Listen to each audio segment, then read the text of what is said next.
guys, so I know this one's coming out a little bit past schedule, but I wanted to make sure I talked to you about The Ritual. Before we get started, I want to give a quick shout out to the lady who got me this.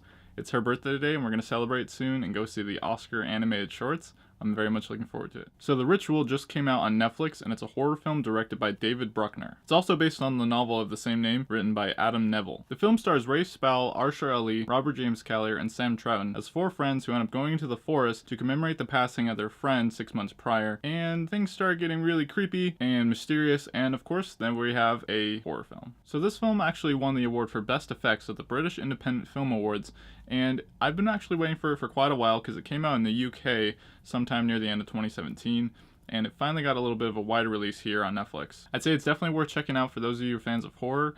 It's more of a thriller, I would say. It's not very scary, but it's definitely intriguing, and those special effects are really cool. I really enjoyed how the film opened. We get a little bit of a glimpse into these characters and their friendship, as well as the tragedy of how their friend passed away. I like how they open with the main character and showing his flaws, where you'd see how he could have acted in a different way or done things a little bit differently, but decided not to. But I appreciate the subtlety in not showing everything. This gives the viewers a chance to create their own idea in their head of what could have happened, which I actually prefer. It leaves more things up to the imagination. So the film takes place in northern Sweden, where these friends are going through the forest, and right here you will probably start to recall and think of other films that this very much is similar to. Most notably is the Blair Witch Project, where, you know, we have a similar group of people who are going through this forest. Weird things start happening. They're not sure what. They start to lose their minds a little bit. The things I liked about this film in comparison were that I actually thought the characters were a bit more fleshed out and a little more likable, but what really makes this film worth checking out is the effects. There are some really cool subtle things they do here where they show you little bits and pieces of what might be haunting these guys,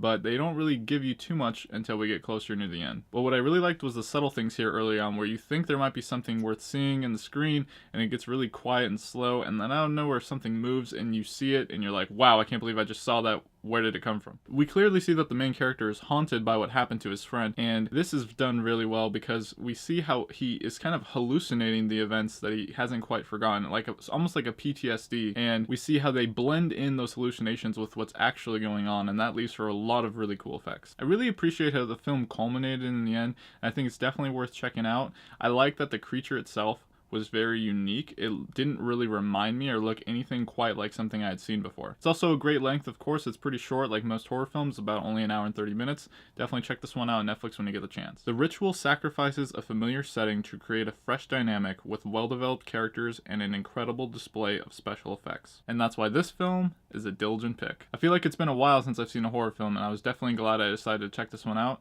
What did you guys think of it? Are there any other horror films out there that you're looking forward to seeing or that you've seen this month that you want to share? Let me know in the comments. My name is Dylan, and if you love entertainment, subscribe to my channel while this video ends and send me a thumbs up before you go. Thanks for watching, and stay diligent.